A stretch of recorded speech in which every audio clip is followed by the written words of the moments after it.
नमस्कार. मला माहित आहे तुम्ही जाणीवपूर्वक या व्हिडिओवर क्लिक केलेलं नाही.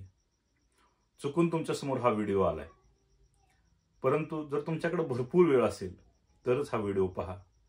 तुमच्याकडे काहीच काम नसेल तरच हा व्हिडिओ पहा. आज दीपावली पाडवा. या पाडव्याच्या निमित्तानं आज मी तुमच्या समोर आहे. दीपावली हा सण अंधारावर विजय मिळवण्याचा सण, काळोखावर विजय मिळवण्याचा सण.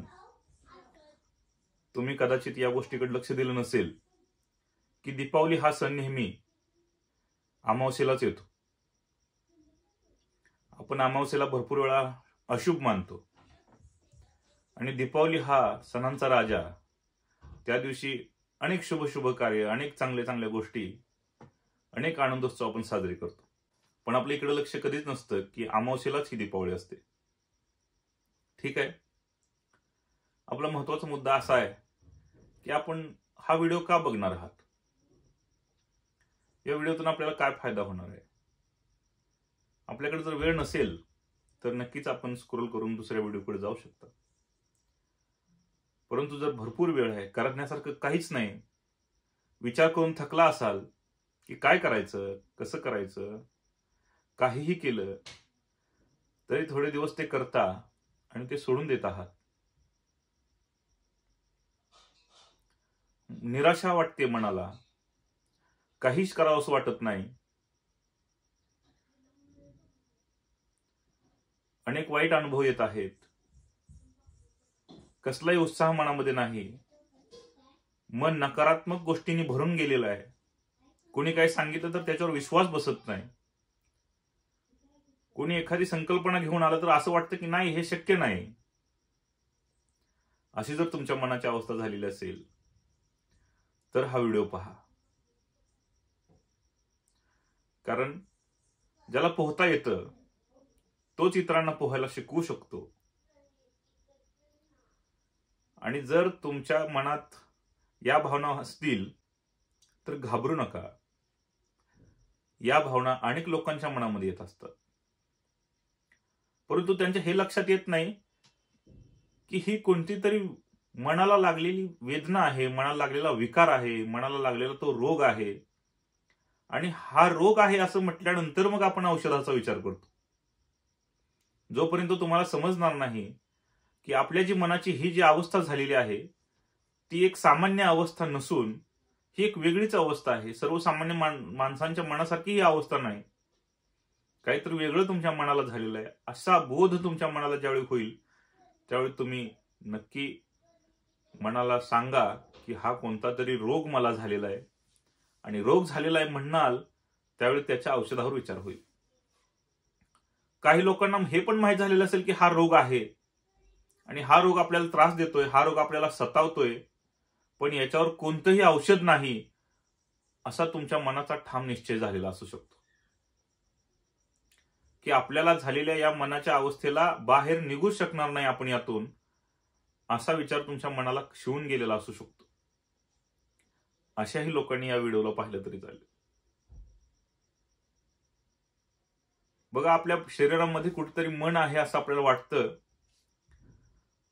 आणि याच्या उलट विचार केला तर अख्खं जग आपल्या मनामध्ये असतं.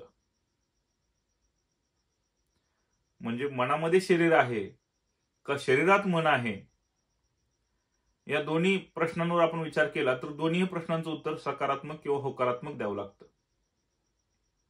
मनामध्येही शरीर आहे, कारण जगच आपल्या मनामध्ये असेल तर हे शरीर जगाच्या बाहेर नाही. म्हणून हे मन देखील आपल्या जगामध्ये, हे जग देखील आपल्या मनामध्ये येतं आणि हे मन आपल्या शरीरामध्ये कुठेतरी आहे असं आपल्याला नेहमी भास होत असतो. आपलं मन कुठेतरी आहे, आपलं मन कुठेही वाहतं, कुठेही जातं. मन करारे प्रसन्न सर्व सिद्धींचे कारण. तुम्हाला सर्व सिद्धी पाहिजे असतील, सर्व सिद्धी प्राप्त करून घ्यायच्या असतील आपल्या जीवनामध्ये, आपण ज्या ज्या इच्छा आकांक्षा आपल्या मनामध्ये योजलेल्या आहेत त्या पूर्ण करायच्या असतील तर तुमचं मन प्रसन्न असणं खूप गरजेचं आहे. आज या पाडव्याच्या निमित्तानं, दीपावली सणाच्या निमित्तानं आपल्या जीवनातील काळोख दूर करण्यासाठी, आपल्या जीवनातील अंधकार दूर करण्यासाठी, तमसो मा ज्योतिर्गमय, असतो मा सदगमय, मृत्योन्मा अमृतगमय. हे परमेश्वरा, हे सद्गुरू, मला अंधाराकडून उजेडाकडे घेऊन चला, मला असत्याकडून सत्याकडे घेऊन चला, आणि मला मृत्यूच्या भीतीकडून अमरत्वाच्या आनंदाकडे घेऊन चला. अशा पद्धतीच्या विचारांनी ज्यावेळी तुमचं मन भरून जाईल, त्यावेळी तुमच्या मनामध्ये कुठेतरी ज्ञानाचा दिवा उजळेल. ज्ञानाचा दीप तुमच्या मनामध्ये प्रज्वलित होईल, प्रकाशित होईल, आणि तुमच्या हृदयाची, तुमच्या मनाची, तुमच्या अंतःकरणाची दिवाळी होईल. आज या पाडव्याच्या मुहूर्तानं तुमच्याशी संवाद साधण्यासाठी केलेला हा छोटासा प्रयत्न आहे.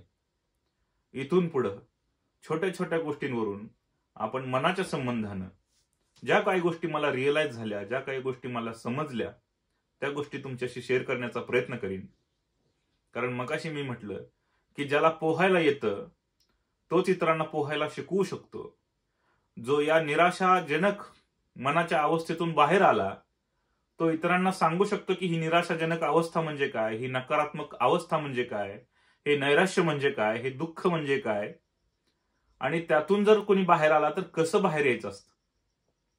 एखाद्या गावाला जायचं कसं, त्या गावावरून परत यायचं कसं, हे त्याच व्यक्तीला माहित असतं की तो ज्या गावाला जाऊन आलेला असावा. तर तुमच्या समोर बसलेला व्यक्ती नक्कीच निराशेतून बाहेर आलेला आहे. तुम्हीही जर या निराशाजनक अवस्थेमध्ये असाल तर विश्वासाने मी सांगतो ही अवस्था कायम राहणारी नाही. तुम्ही नक्की या अवस्थेतून बाहेर याल.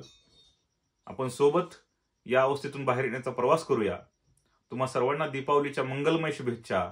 धन्यवाद.